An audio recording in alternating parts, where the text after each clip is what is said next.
On Saturday, November 8th, 2014, the Taylor Historical Society installed a marker at the site of the Taylor Wesleyan Church in Taylor, New York.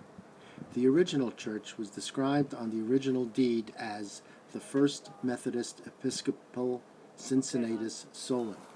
The land was deeded to the church in 1832, and the church itself was built in 1835. This marker and the others we have managed to install were made possible by the William G. Pomeroy Foundation. Oh, there's Pastor Pete.